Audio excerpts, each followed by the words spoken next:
Je viens d'une famille où mes parents étaient catholiques, plus ou moins pratiquants, et une famille dysfonctionnelle. Je vais vous parler, j'aime bien, des fois on dit souvent, ou on entend cette parole-là, qu'on reconnaît l'arbre à ses fruits. Puis souvent, à travers mon témoignage, à travers les 40 dernières années, j'ai souvent parlé que j'avais une enfance malheureuse, mais j'ai jamais été dans le détail de ce que c'était, ça a été quoi mon enfance malheureuse. Puis je le fais un peu ce matin en reconnaissance au niveau de. Ben, j'ai une petite sœur là, qui est un, plus jeune, un peu plus jeune que moi. Puis elle, ça l'a drôlement affecté, ce qu'on a vécu, puis elle a eu de la misère à s'en sortir. Puis aujourd'hui, j'ai une excellente relation avec elle.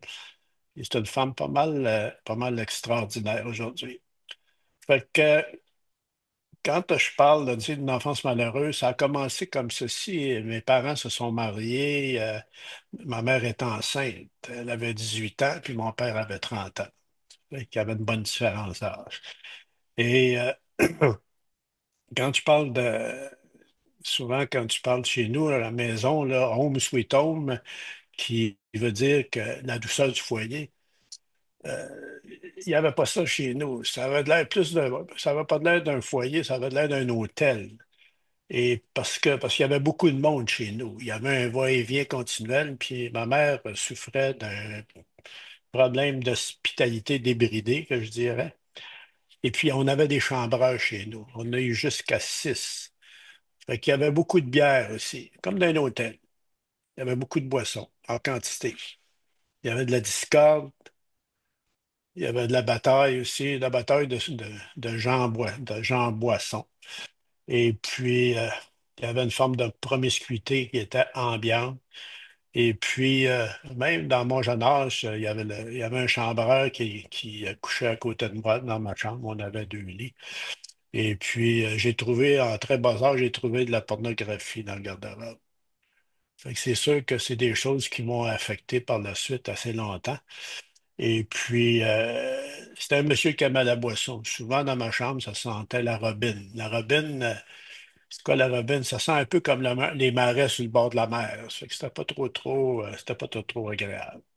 Et puis, après ça, ben, c'est sûr qu'il y a eu de la. Quand je parle de promiscuité, le lit conjugal a été essuyé, le mariage déshonoré, et puis les souvenirs de discussion à la table, j'en ai pas eu. J'ai plutôt été, ce qui fait souvent que quand une famille est réunie à la table, chacun a sa place. Fait que, je dirais, mon statut de grand frère n'a pas été reconnu, même ça a été, à un moment donné, ridiculisé. J'ai eu souvent de l'opposition. Puis, en même temps, des fois, je me rappelle que là, au niveau je dirais, de ma famille, je dirais que depuis ce que j'ai constaté, c'est que depuis des temps immémoriaux, du côté de ma mère, il y avait des empreintes, il y avait même des ingrédients d'une culture morbide, malfaisante et influencée aussi par des pratiques occultes. Puis, à un moment donné, j'ai réalisé que c'était comme une tare dans la famille. J'ai même prié le Seigneur là-dessus pour enlever ça, là, tu sais, dans ma famille, que ce soit enlevé de ma vie. J'ai senti le besoin de demander pour ça. Ceci dit, j'avais un père qui était souvent absent. Mon père travaillait à l'extérieur. C'était un peu dans la culture familiale. Souvent, les gens dans le bas du fleuve allaient à l'extérieur, tu sais, pour gagner des sous, pour voir aux besoins de la famille. Mais mon père avait quand même un métier qui était spécialisé. Il montait des charpentes d'acier. Puis il y avait un frère qui, lui, n'avait pas besoin de faire les mêmes choses. Tu sais. Il restait près de sa famille. Mais mon père, je pense qu'il aimait beaucoup voyager. Puis c'était payant souvent ce qu'il faisait à l'extérieur. Fait qu'à un moment donné, mon père est allé s'isoler dans le Grand Nord canadien, là, pour, je dirais, à 300 kilomètres là, au nord, dans le Grand Nord canadien, près de la Russie blanche. C'est à peu près 60 000 la Russie blanche. Puis, c'est quoi qu'il est allé faire là? Il est allé travailler pour la mise en place de la Dew Line. La Dew Line, et le terme, c'est Distant Early Warning Line. C'est une ligne avancée d'alerte précoce. Les Américains, à l'époque, avaient peur d'être envahis par les Russes. Fait que mon père est allé travailler là, puis il était parti, j'ai l'impression, comme un an de temps, là, une affaire de même. Fait que même des fois, quand il revenait à la maison après ces longues absences, je me rappelle, j'étais gêné. Ça m'arrivait d'aller me cacher parce que on dirait que en tout cas, j'avais des drôles de sentiments, mais j'aimais pas ça. Fait que là, quand il est revenu du Grand Nord, au retour à la maison, ma mère a donné naissance à un enfant qui n'était pas lui. Ma mère était enceinte quand il est arrivé. Fait que c'est sûr que j'ai réalisé avec toutes ces choses-là, à un moment donné, tu fais une réflexion, tu réalises que nos choix ont toujours des conséquences. Et puis, dis-moi quels sont tes amis, je te dirai quel sera ton futur. Fait que, à partir de ce moment-là, dans la maison, là, tout a bousculé. Moi, j'avais 6 ans, ma petite sœur avait 3 ans. Fait qu'on est un peu été mis de côté dans un sens, comme dans un estrade, puis observé les violentes altercations qu'il y avait entre mon père et ma mère. Puis à partir de ce moment-là, ben, je ne comprenais pas tout ce qui se passait, mais mon père brassait pas mal fort ma mère, puis j'ai développé du ressentiment envers mon père. Puis ça a duré plusieurs années. Et en fin de compte, quand je dis que tout a bousculé sournoisement, peut-être comme, je ne sais pas si c'était une forme de jugement, mais la maladie s'est installée chez nous. Puis je me suis ramassé à un moment donné dans une discussion avec ma mère où ma mère m'a partagé qu'elle allait mourir, qu'elle avait un cancer. Et puis pour me rassurer, elle m'a dit, eh bien, je vais partir quand tu seras prêt. Je n'ai pas compris ce qu'elle voulait dire. Je l'ai compris plus tard. Et au même moment, mon père vivait une profonde dépression. Il a même fait 2 tentatives de se suicider. Quand il est sorti de l'hôpital, ils l'ont envoyé dans un institut psychiatrique et puis il était là pendant un an. Enfin, fait que je pourrais dire que ça a été 10 années là, qui ont été pénibles là, pour moi, ma sœur et mon demi-frère, où on a vu nos parents se faire charcuter, là. Ma mère, c'est sûr qu'elle a eu une multitude d'opérations. Il y a eu des erreurs médicales. Même chose du bord de mon père. C'est dans le temps où le docteur Cameron, là, de l'hôpital, je ne me rappelle pas le nom, mais ils ont fait beaucoup d'expériences avec des chocs électriques. Fait que mon père a eu beaucoup de chocs électriques. Puis ça avait aussi comme but de, de- ça avait beaucoup d'effets au niveau du cerveau aussi, là, de changer la façon de penser ou de ces choses-là. Puis j'ai plus jamais reconnu mon père après ça. Mon père a été drôlement affecté, devenu violent. Et puis, c'est ça. Ça fait que ça a eu comme effet et moi, d'apporter beaucoup de soucis. La même chose pour ma petite sœur. Moi, j'ai été des années à avoir de la difficulté à dormir. Et puis, j'ai éprouvé beaucoup de colère. Malgré moi, j'ai essayé de protéger, défendre et prendre soin un petit peu de ma sœur et mon petit frère. Mais je ne l'ai pas toujours bien fait parce qu'il y avait de l'opposition d'un côté. Et puis, je me rappelle, j'ai dû travailler pour gagner des sous très jeune. Puis en même temps, ben, j'ai ma petite sœur de 11 ans qui, elle, là, on lui avait confié la tâche de faire à manger et de prendre soin de la maison. Ça n'avait pas, donc, ça n'avait pas tellement de sens, là. Fait que souvent à l'école, j'étais dans la lune. Puis je vivais continuellement dans l'angoisse de ne pas savoir ce qui va arriver demain. Fait que c'est un peu comme ça que se sont passées ces 10 années-là. Puis ça s'est terminé, ben, j'ai vu mon petit frère et ma petite sœur quitter pour aller vivre en Gaspésie chez mes grands-parents. Puis ça aussi, ça a été une période qui a été difficile. On a été séparés plusieurs années. Maintenant, moi, j'ai resté tout seul, mais dans toutes ces années-là, comment j'ai fait pour passer à travers? Euh, j'ai été souvent à la messe le matin, là. Je pense que c'était à la messe à 6h30 le matin, mais je trouvais pas grand-chose là-dedans de réconfort parce que jamais le curé m'a parlé, il n'y a personne dans l'église m'a parlé. Puis à un moment donné, j'ai pensé, mais j'ai pas l'impression que Dieu est ici, là. Il me semble que Dieu est ailleurs. Puis, fait qu'il y avait aussi, moi, dans ma façon de me consoler, j'avais un petit radio transistor que je mettais en dessous de mon oreiller la nuit. Et puis j'écoutais de la musique bluegrass. C'est là qu'il dit, ça ressemble à du country, c'est un peu différent parce que c'est des chansons.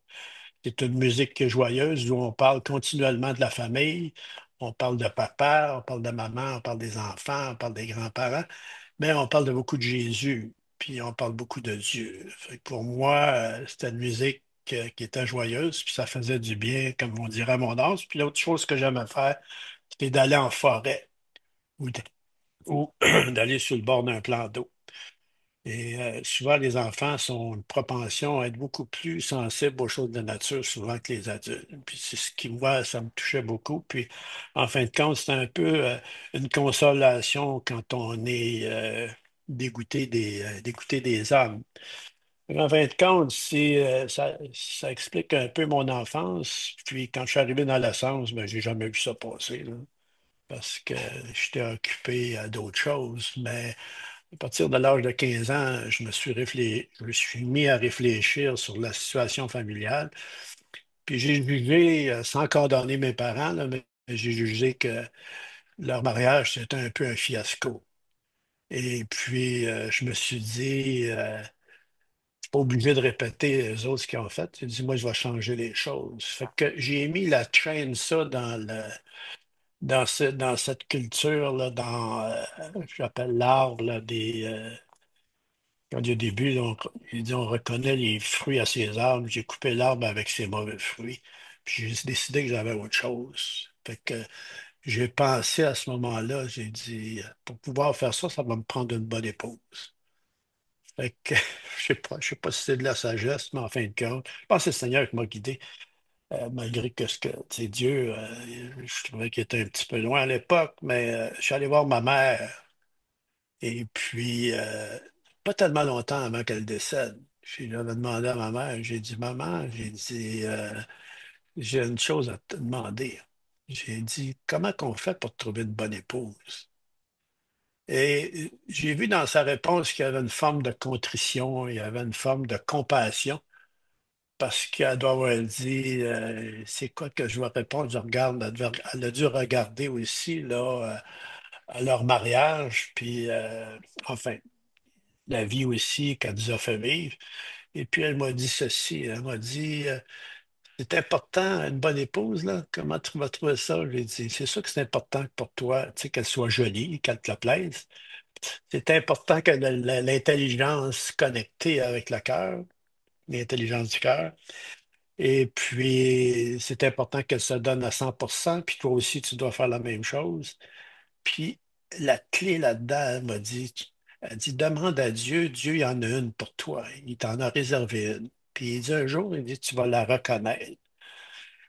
Puis l'autre chose qu'elle m'a dit, regarde-toi pur pour elle. Puis c'est ça. Puis elle m'a dit, la dernière parole qu'elle m'a dit, elle dit, tu vas devenir un bon papa. Tu vas être un bon mari, un bon papa. Puis elle dit, tu vas réussir. Pas tellement longtemps après ça, ma mère est décédée, elle avait 36 ans. Pendant que mon père, lui, était à l'hôpital encore. Et quand mon père est sorti de l'hôpital, j'ai fait le même procédé avec mon père. Je me suis approché de mon père. Et encore là, j'ai retrouvé un peu là, cette compassion, cette contrition là, face à ma demande. J'ai dit, papa, j'ai dit, comment qu'on fait trouver pour une bonne épouse? Mon père m'a dit, il dit, ta mère, elle t'a bien, puis j'avais compté ce que ma mère elle m'avait dit. Il dit, ta mère elle t'a bien conseillé. Puis il dit, moi, ce que je te dirais, il dit, pour trouver une épouse, quand tu vas la rencontrer, il dit, mon père m'a dit, observe ses parents. Il dit, regarde la dynamique de la famille, là, comment ils sont complicites dans leur façon de se respecter, la confiance qu'ils se témoignent l'un à l'autre. Puis j'ai dit, observe le fille, observe la fille, celle qui doit devenir ton épouse. Regarde son attitude envers son père, envers ses parents. Puis il dit normalement, il dit, elle va faire la même chose, elle va faire la même chose avec toi. Et lui aussi, il m'a dit, garde-toi peu pour elle. Il dit, protège ta petite sœur, épouse une maîtresse d'école.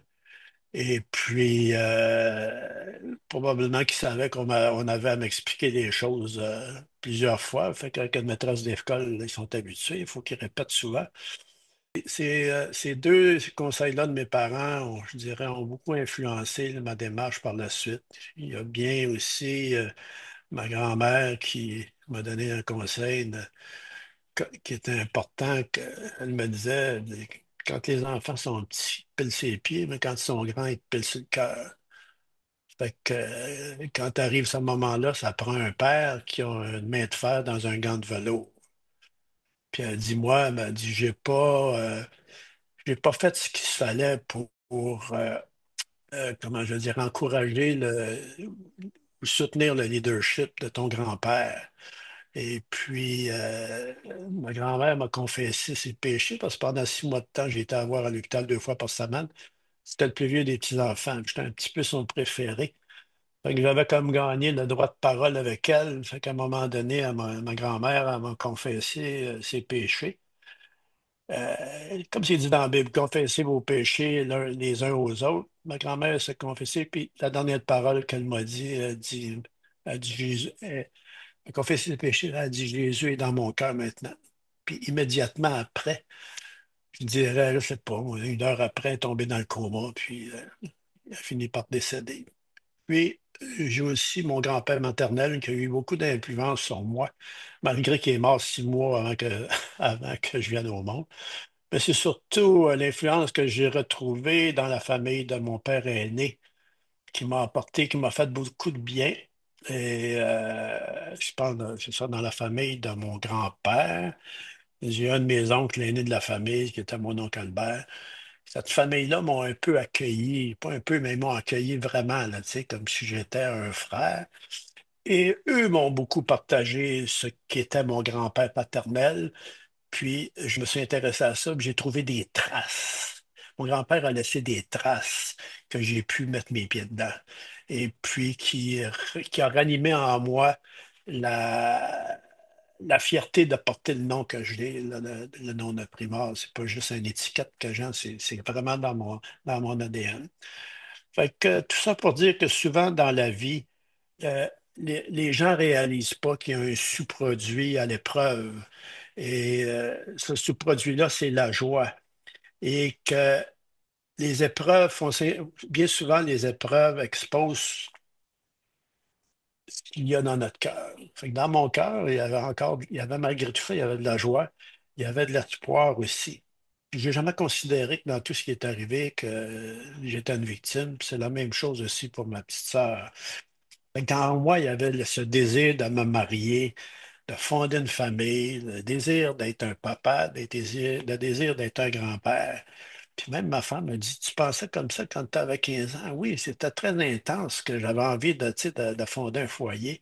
Et puis, à un moment, puis là, je cherchais, tu sais, je voulais vraiment dire, faut que je fasse les choses pour pas répéter ce que mes parents ont fait. Fait que j'ai dit, il faut que je me mette des choses, tu sais, dans la tête. Fait que j'ai commencé à lire. Mais ça vient qu'à un moment donné, à l'école, il y avait un aumônier, puis on avait parlé de sexualité, puis lui, il m'avait dit, il avait expliqué que la sexualité, ou du moins une relation sexuelle dans le couple, ça durait 5 minutes. Tu sais. Il dit, pour moi, il est dans le champ, là. Fait que, j'avais un professeur de comptabilité, puis lui, il m'avait exposé, il dit, le problème là-dedans, il dit, c'est que les hommes, la majorité des hommes, il dit, ils savent pas comment qu'une femme est faite. On sait pas mal comment elle est faite à l'extérieur, mais en dedans, ils n'ont aucune idée. Fait qu'il dit, fait que ça a suscité en moi beaucoup de questionnements.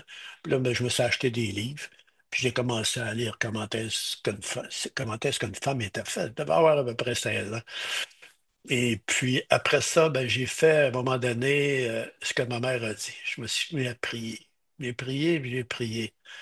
Quand je priais, j'allais sur le bord de l'eau, sur le bord de la mer, je regardais dans le ciel, puis je disais, Seigneur, donne-moi la femme que ma mère a dit que tu as pour moi.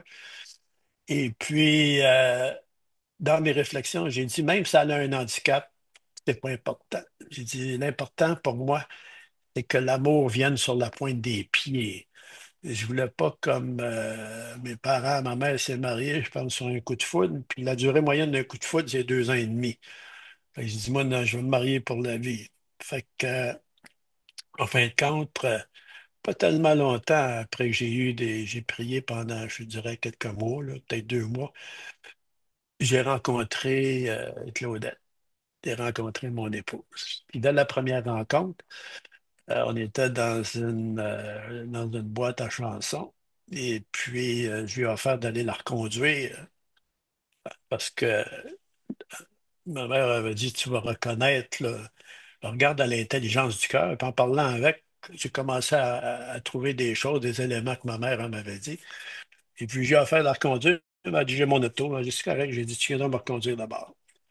Fait que, en embarquant dans l'auto, la première chose qu'elle m'a dit, elle a dit, je suis veuve. Oh, j'ai dit, là, le handicap. Ben, j'ai dit, bon, j'ai dit, c'est pas un problème. Elle était veuve depuis 18 mois. Et puis l'autre chose, par la suite, je pense que c'est le lendemain, elle m'a dit, elle m'a donné son âge. On a 5 ans et demi de différence. J'avais 18 ans et demi. Fait que ça, j'ai dit, ça aussi, c'est pas un problème, parce que j'ai dit éventuellement, ça va devenir un avantage pour toi, puis un avantage pour moi aussi, parce que je vais être là plus longtemps. C'est effectivement le cas aujourd'hui. J'ai 77 ans, puis elle a 82 ans. Et puis, ses parents, puis en fin de compte, j'ai commencé à avoir une relation avec elle et puis j'en ai pris soin. Puis l'amour est venu sur la pointe des pieds. Je l'ai sorti, autrement dit, je l'ai sorti de son veuvage. Et puis le plus drôle, c'est que ses parents s'en sont aperçus.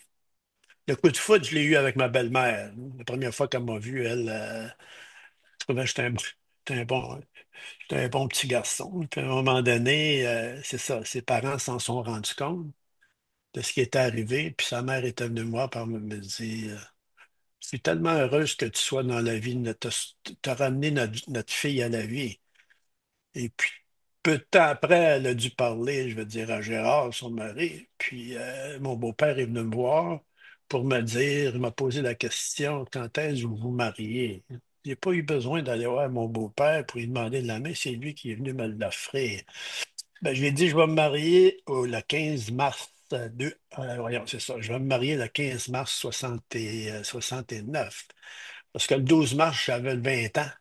Mais lui, il ne savait pas que j'avais 20 ans. Fait que là, il dit non. Il dit, on ne fera pas ça comme ça. Il dit, on va faire ça au mois de décembre.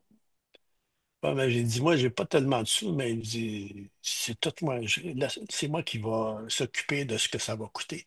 Mon beau-père avait fait 3 ans auparavant, avait fait une grosse noce pour sa fille. Puis là, il était prêt à me refaire une grosse noce, puis tout payer ce que ça a coûté. Fait que lui, c'était un homme d'affaires, là. Fait que, autrement dit, le beau papa, il a dit, on va faire une grosse noce, on va faire un gros party de Noël. On s'est marié un 21 décembre. Et puis, en fin de compte, j'ai réalisé que le beau papa, il m'a fait un an en ligne pas. Puis il est venu me mettre au pas. En voulant dire, mon garçon, maintenant, c'est action-réaction. Fait que dans mon action, là, j'ai dit, il faut que je parle à Claudette. Fait que je trouvais qu'il y avait une certaine difficulté dans le sens que moi, j'ai pu mettre en pratique ce que mon père m'avait expliqué, de comparer tu sais, de regarder la relation qu'ils avaient ensemble. Mais je trouvais que ma femme, elle ne pouvait pas faire ça. C'était pas tellement réjouissant, puis c'était pas tellement, je veux dire, glorieux, là, tu sais, mon background. Fait que moi, j'ai pensé, j'avais déjà écrit un plan un scénario dans mon cœur. J'avais déjà écrit comme un contrat, dans le sens que j'ai dit un jour, je vais dire, voici à ce que je m'engage. À un moment donné, moi, je voulais me marier, tu sais, dans le sens que souvent les gens se marient pour être heureux, mais je pense que c'est pas la bonne façon de le faire. C'est sûr qu'on veut être heureux quand on se marie, mais moi, c'était pas ça. Moi, je me disais, je me marie pour. J'ai vu mes parents faire, puis ils ont fait un fiasco. J'ai dit, moi, je vais me marier pour rendre l'autre heureux. C'est un motif qui est bien différent, puis c'est une autre façon de voir. Puis surtout, je veux garder le bleu de ses yeux heureux. Je veux pas en faire pleurer.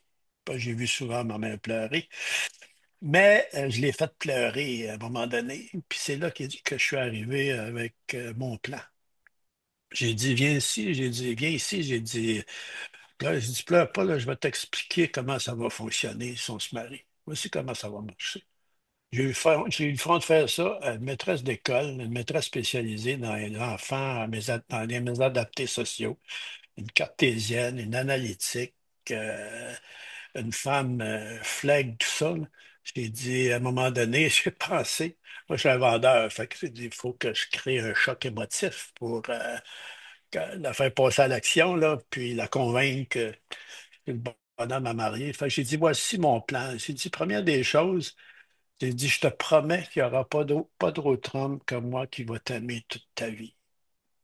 Fait que chez la femme, c'est l'aspect affectif, l'aspect émotif qui sont les plus importants. La deuxième des choses, j'ai dit, je vais te construire un château en Espagne, de sécurité financière. Puis j'ai dit aussi, en même temps, j'ai dit l'autre chose, j'ai dit, on va construire sur le respect, la confiance, la complicité. Puis j'ai dit, je me donne à 100%, tu te donnes à 100%. Il n'y aura pas de calculatrice. Tu mets ça dans le tiroir parce que ce ne sera jamais égal. Dans nos rôles, dans nos tâches, il y a toujours un endroit, là, je veux dire que c'est pas égal. Fait que j'ai dit, oubliez calculatrice, il y en aura pas. Puis j'ai dit, c'est sûr qu'on va avoir des enfants, puis on va mettre en place, tu viens d'une culture, puis moi je viens d'une culture. On va former une nouvelle culture.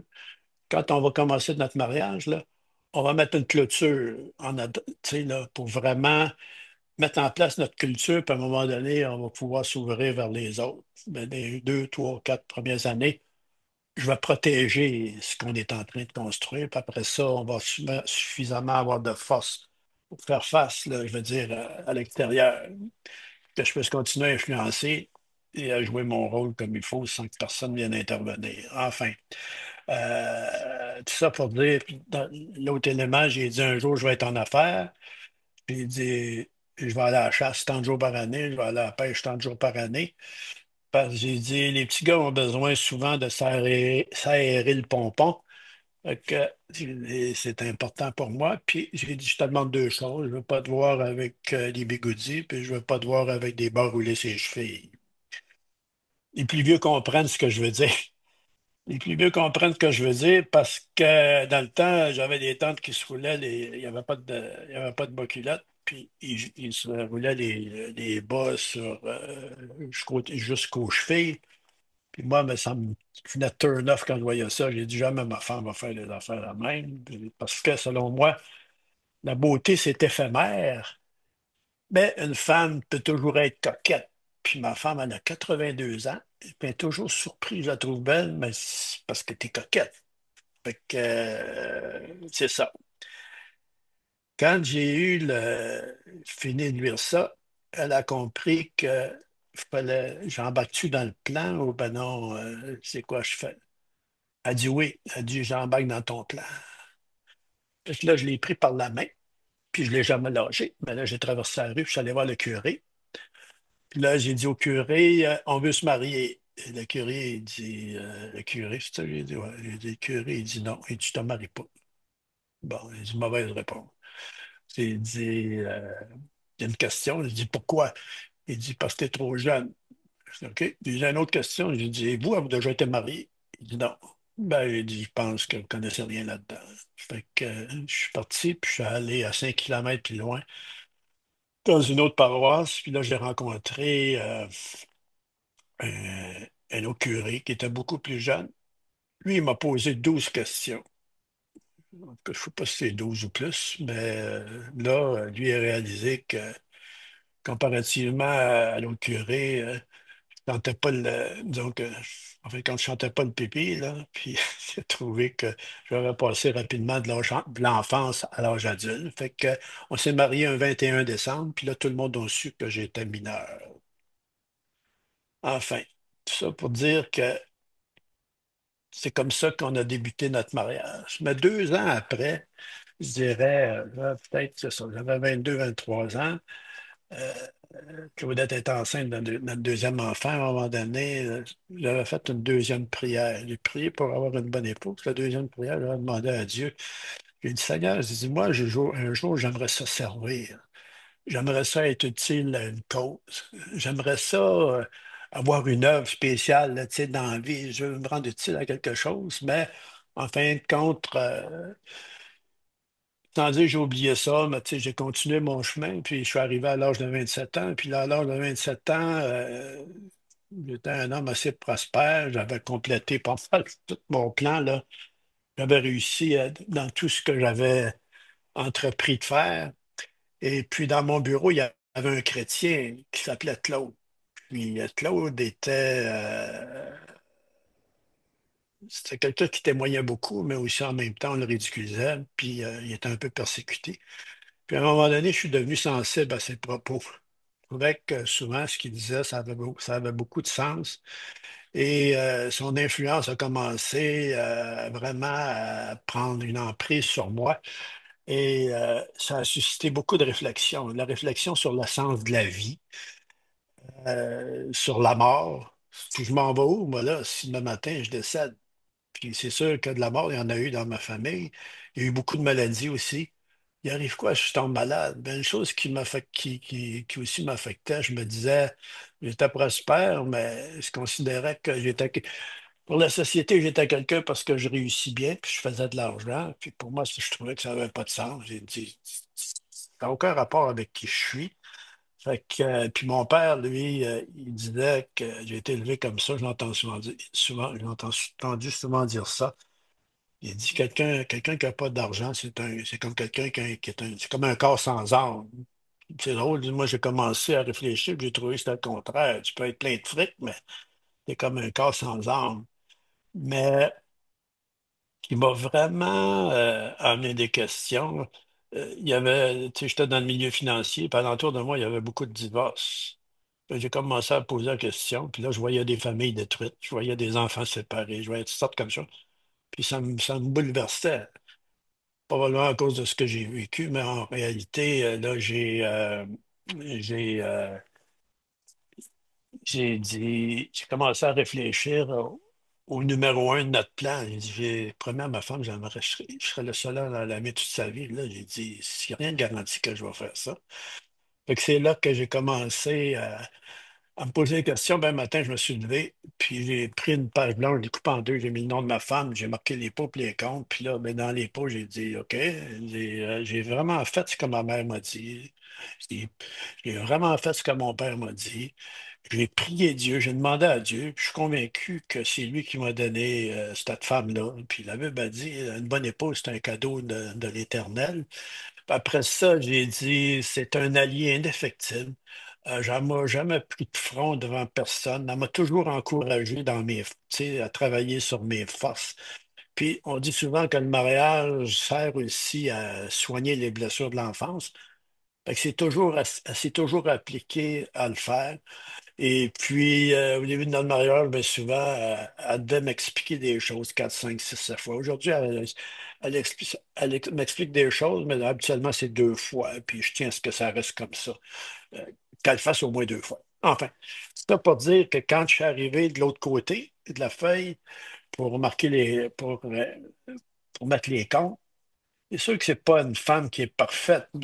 C'est-à-dire, elle est parfaite dans le sens qu'elle savait qu'elle était mariée avec quelqu'un qui n'est pas parfait. Et puis, quand je suis arrivé dans les comptes, c'est curieux, mais j'ai mis mon nom. Puis là, j'ai dit, je suis convaincu, là, j'ai tout fait ce que j'avais à faire. C'est Dieu qui m'a donné cette femme-là.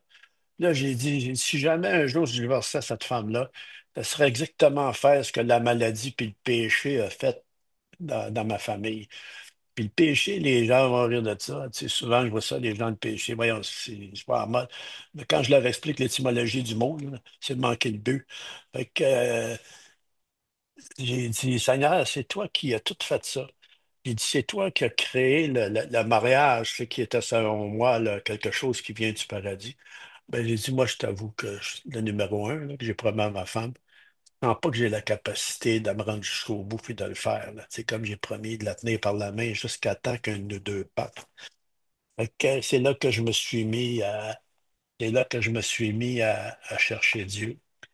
Et heureusement, il y avait ce chrétien-là qui était dans mon bureau, Claude, qui lui, dès les premiers temps qu'on a eu une relation, là, lui, il m'a fait acheter des livres.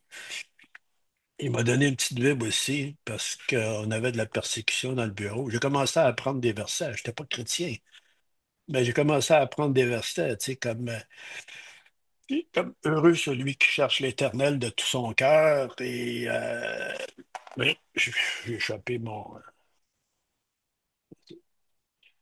Et d'autres versets comme la vie éternelle, c'est qu'ils te connaissent, toi le seul vrai Dieu. Et si tu confesses de ta bouche le nom de Jésus, j'ai commencé à comprendre l'essence de ça. Quand tu parles de Jésus, tu peux parler de Dieu, les gens n'ont pas de réaction, mais quand tu nommes le nom de Jésus, tu te fais varloper assez souvent. Les gens, ben c'est ça. La Bible a dit que Jésus, le nom de Jésus, il y a une odeur de vie puis une odeur de mort. Fait que pour ceux qui se perdent, le nom de Jésus, disons que ça n'a pas trop une bonne odeur. Fait que plus ça a été un avantage, moi aussi, parce qu'en appuyant Claude, moi aussi, j'ai commencé à me faire persécuter. Puis plus tu me brasses, ben, normalement, j'aime ça parce que ça me fait réagir. Fait que, à un moment donné, avec l'appui que je témoignais à Claude, s'est formé une forme d'amitié, une forme. Je me suis beaucoup rapproché de lui. Puis à un moment donné, il m'a dit qu'il avait rencontré Jésus-Christ puis qu'il le connaissait personnellement. Et ça m'a vraiment frappé dans le front, là. Puis la réponse que j'ai faite en dedans de moi-même, j'ai pas dit à ce moment-là, mais j'ai dit moi aussi, j'aimerais ça rencontrer Jésus, j'aimerais ça le connaître personnellement. Fait qu'à un moment donné, quelques jours après, je suis parti j'ai pris l'avion pour aller à la chasse. Et puis en embarquant dans l'avion, juste avant d'embarquer dans l'avion, je me suis adressé à Dieu, puis j'ai dit, Seigneur, j'ai dit, moi, c'est tout dans ma tête, là, mais c'est pas rendu là. Puis la Bible a dit, si tu crois de tout ton cœur que Dieu l'a ressuscité des morts, et tu seras sauvé. Fait que je suis parti comme ça. J'ai embarqué dans l'avion en partant avec cette parole-là dans mon cœur. J'ai dit, moi, là, Seigneur, mais je reviens de la chatte. Je voudrais vraiment que tu sois dans mon cœur. Et puis, je me suis retrouvé un matin en bas d'une épinette ou en bas d'un sapin sur le bord d'une swamp, assis et puis à lire. Et puis, j'ai vraiment réalisé que euh, s'il venait en moi le sentiment que je devais me repentir. C'est comme la Bible a dit, tous doivent se repentir. Et puis, j'ai réalisé aussi que tous sont péchés et sont privés de la gloire de Dieu. Privé de la gloire de Dieu, c'est privé de une relation avec Dieu. Et puis, j'ai découvert que le salaire du péché, c'est la mort. Fait que ce que j'ai fait, c'est pas compliqué. J'ai reconnu que toute ma vie, en réalité, Dieu n'a pas été dans ma vie. Euh, j'avais pas j'avais une foi là, qui était, comment on dit ça, une foi temporelle, mais j'avais pas la foi qui sauve. Là, je me suis m'adressé à Dieu, puis j'ai dit, Seigneur, je me suis comme un peu humilié. Ben, je me suis humilié. J'ai dit, Seigneur, je reconnais que c'est pas toi qui avais la place dans ma vie, c'est moi qui contrôlait tout. Fait que j'ai enlevé Dieu, j'en me suis débarqué comme du trône que j'avais, là, parce que j'étais quelqu'un, puis je réussissais, puis j'ai décidé de mettre Jésus à la place. J'ai demandé pardon pour mes péchés. Et parce que j'ai réalisé aussi que le, par le péché, la mort s'est étendue à tous les hommes. Et puis le seul moyen là, que j'avais de me sortir de ça, ben, c'est que Jésus soit dans mon cœur, que je l'accepte comme mon sauveur et mon Seigneur. Et tout de suite après ça, quand j'ai fait cette prière-là, j'ai réalisé que ce que la Bible a dit, lorsque nous étions encore des pécheurs, Christ est mort pour nous. Puis automatiquement, Dieu m'a réconcilié avec lui. Puis j'ai été sauvé par sa vie. Jésus a pris ma place sur la croix pour le pardon de mes péchés. Et à partir de ce moment-là, j'ai lu un verset, c'est drôle, j'ai tombé sur un verset, puis c'est le verset suivant que je vais lire en sortant ma Bible. C'est Romains 8. au verset 14 qui dit, car tous ceux qui sont conduits par l'Esprit de Dieu sont fils de Dieu. Et vous n'avez point reçu un esprit de servitude pour être encore dans la crainte, dans quoi je vivais, mais vous avez reçu un esprit d'adoption par lequel nous crions, Abba, Père. J'ai pu m'adresser à Dieu comme je m'adressais en disant Papa. Et puis, c'est dit que l'Esprit lui-même rend témoignage à notre esprit que nous sommes enfants de Dieu. Et si nous sommes enfants, nous sommes aussi héritiers, héritiers de Dieu et co-héritiers avec de Christ, si toutefois nous souffrons avec lui afin d'être glorifiés en lui. Puis un petit peu plus loin, j'estime que les souffrances du temps présent ne sauraient être comparées à la gloire à venir. Fait qu'il y avait de l'espoir. Puis ça dit aussi que si Dieu est pour nous, qui peut être contre nous? Ça dit aussi en même temps qu'il n'y a rien qui va pouvoir me séparer de la mort de Christ. Fait que je suis parti avec ça. Quand j'ai rembarqué dans l'avion, Jésus était dans mon cœur. Quand j'ai embarqué de l'avion, j'ai appelé Claude, j'ai dit demain matin, je vais être à l'église. Je vais être avec ma nouvelle famille. Quand je suis arrivé à la maison, les enfants ils ont dit, Papa, il y a quelque chose qui ont reconnu qu'il y avait un changement dans ma vie. C'était comme une nouvelle créature, je crois, comme c'est dit dans la Bible. Et puis, je me suis adressé à ma femme. J'ai dit, enfin, j'ai dit, j'ai trouvé la façon de pouvoir respecter mon engagement envers toi. Puis, ce que j'ai vu, j'ai compris que Jésus il avait tellement... Jésus m'a révélé, il dit, aime ta femme comme moi, j'ai aimé l'Église et que je me suis sacrifié pour elle. Puis, je vais t'aider à faire la même chose pour ton épouse. Mais j'ai compris, j'ai dit à Claudette, Jésus doit être au centre de notre relation. C'est lui qui doit être le moteur de notre relation si on veut que ça dure jusque dans l'éternité. Puis ma femme a dit, bien, elle dit, si tu as pensé que c'était important de mettre Dieu dans notre vie, elle dit, moi, je vais faire de même. Puis pas tellement longtemps, Claude est venu à la maison. Et puis, en parlant avec ma femme a donné sa vie à Jésus. Puis, 2, 3 mois après, on a été tous les deux baptisés. Ça pour dire, pour terminer, il y a 2 ans, quand je suis allé à la pêche au saumon en Gaspésie, j'ai arrêté sur la tombe de mes parents. Et puis, pour compléter les choses, parce que j'ai un de mes amis qui m'avait dit, Louis, il m'avait dit, Réal, ce serait peut-être une bonne chose d'aller sur la tombe de tes parents puis régler des choses. C'est symbolique, là, parce que, tu sais, on n'a pas été là pour qu'il est mort, là. Mais c'était question de symbolique, c'était pour faire du bien pour moi. Puis j'ai un autre de mes amis, il dit, dans la vie, c'est toujours important de compléter les choses, de ne pas laisser des dossiers ouverts. Fait que je suis allé, ça faisait 50 ans, je pense que je n'étais pas allé sur la tombe de mes parents. Puis là, ben, j'ai fait comme si je m'adressais à mes parents. Je me suis adressé à ma mère en lui disant, Maman, je te pardonne.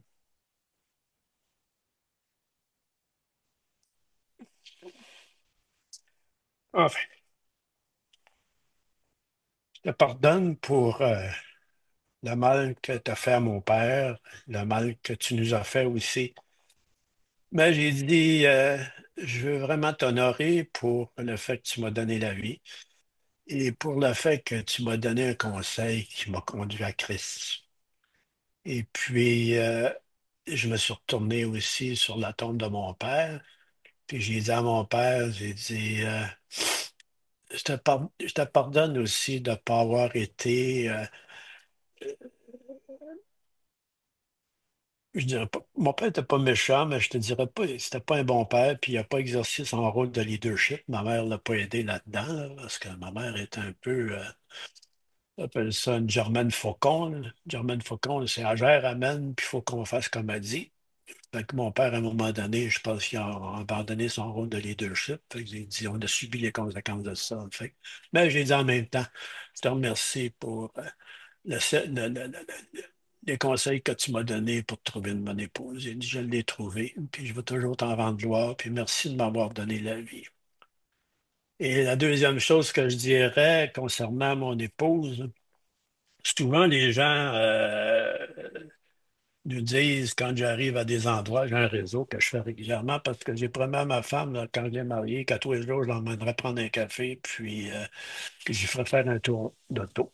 Une question de cure d'âme là, qu'on fait ensemble. Et puis les gens sont habitués de nous voir. Fait qu'il y a un endroit qu'on va qui, les gens, quand je rentre dans le restaurant, là, il y a une couple de personnes, là, il y a toujours quelqu'un qui dit, voici notre petit couple d'amoureux. Ils disent ça parce que je l'ai souvent partagé ce que Dieu a fait dans nos vies, dans notre vie de couple. Et il y a un autre endroit aussi, je vais à un centre d'achat, tout le monde me connaît. Puis souvent, les hommes vont me demander, vont me demander, ils ne voient pas parce que ma femme elle peut être ailleurs, même si quand on est ensemble, là, elle va d'un autre endroit pas loin à côté. Il y a souvent des hommes vont me demander, ça arrive à tous les fois qu'on se déplace, qu'on va dans ces endroits-là, les hommes me demandent ce qui est ta femme. Je réponds toujours, ma femme est dans mon cœur. Les femmes comprennent ces choses-là quand je leur dis, mais les gars, eux autres, ils ont toujours de l'air, qu'est-ce qu'il veut dire ou non? Fait que ça me donne beaucoup l'occasion de partager à des hommes que ma femme m'apporte une couronne. Ma mère, elle m'avait dit, tu vas la reconnaître, mais là, aujourd'hui, les gens la reconnaissent. Et puis, elle porte une couronne parce que mon cœur y appartient, puis parce que je suis son héros. Fait que c'est une façon aussi qu'on a beaucoup de façons de témoigner, parce que des fois, je dis à des hommes, ouais, tu t'as donné une voiture à ta femme, tu as donné une belle maison, c'est ci, mais c'est ça. Mais tu ta femme, c'est pas ça nécessairement elle veut ton cœur. Mais j'ai dit, moi, je peux te montrer une méthode, une façon que tu peux donner ton cœur à ta femme. Fait que ça prend Jésus. Ça doit être Jésus qui est au milieu de votre couple, qui est le moteur de la relation, puis ça amène des gens, c'est ça, je peux amener des gens à Christ de cette façon-là. Puis l'autre chose pour terminer, j'ai appris aussi, j'ai vu mon père souffrir tout seul, tu sais, dans son coin. Et puis c'est ce qui m'a beaucoup le plus fait de mal quand mon père est décédé, parce que mon père n'avait pas d'amis. S'il y avait eu des amis, il y en a sûrement un qui m'aurait coaché, qui m'aurait aidé, mais il n'y avait rien de ça. Fait que moi, j'ai décidé un jour que j'ai pas décidé de choisir des amis, j'ai décidé d'être un ami pour des hommes. La différence est grande parce que ça implique un amour inconditionnel. Fait que aujourd'hui, mes enfants connaissent mes amis, puis ils savent que ces gens-là sont l'ami de notre père parce qu'ils ont passé le test de papa ou ils ont passé le test de grand-papy. C'est la même chose pour ces hommes-là. Leurs enfants savent que M. Primard, c'est l'ami de notre père. Et à un moment donné, j'ai pu prendre quelques-uns de ces hommes-là, puis ensemble, on a fondé la Fondation Barnabas. La Fondation Barnabas, ça réfère à Barnabas, qui était quelqu'un qui était, euh, qui était encourageant, qui était quelqu'un qui avait de la compassion. Fait qu'on a parti un ministère, j'ai présidé un ministère avec ces hommes-là, qui répond aux besoins des ouvriers qui vivent, des ouvriers, des pasteurs qui vivent des situations difficiles et transitionnelles dans leur ministère, dans leur famille. En fait, quand on veut être une aide précieuse, pour faire en sorte qu'ils puissent conserver une attitude de foi et qu'à travers, à travers les épreuves, ils évitent de quitter le ministère et de servir dans l'affliction ou la souffrance. Quand j'ai fait ma prière, ma deuxième prière, là, quand j'ai demandé à Dieu, donne-moi une œuvre que je pourrais un jour accomplir pour te rendre gloire, Dieu l'a accompli là. Puis, Dieu n'a pas rien fait ça. Dieu aussi a fait en sorte que jamais plus je vais être tout seul. Jamais plus je serai orphelin. Et puis, Dieu m'a donné une famille. Puis, il m'a fait réaliser ce que ma mère m'avait dit, tu vas être un bon papa, tu vas être un bon mari. Puis tu vas être un grand. Je suis pas un grand-père. Je veux pas dire que je suis parfait, là, mais je le suis dans le sens que Jésus est au centre de ma vie. Et puis j'ai compris que pourquoi j'étais né, puis j'ai trouvé la raison pour laquelle j'étais né.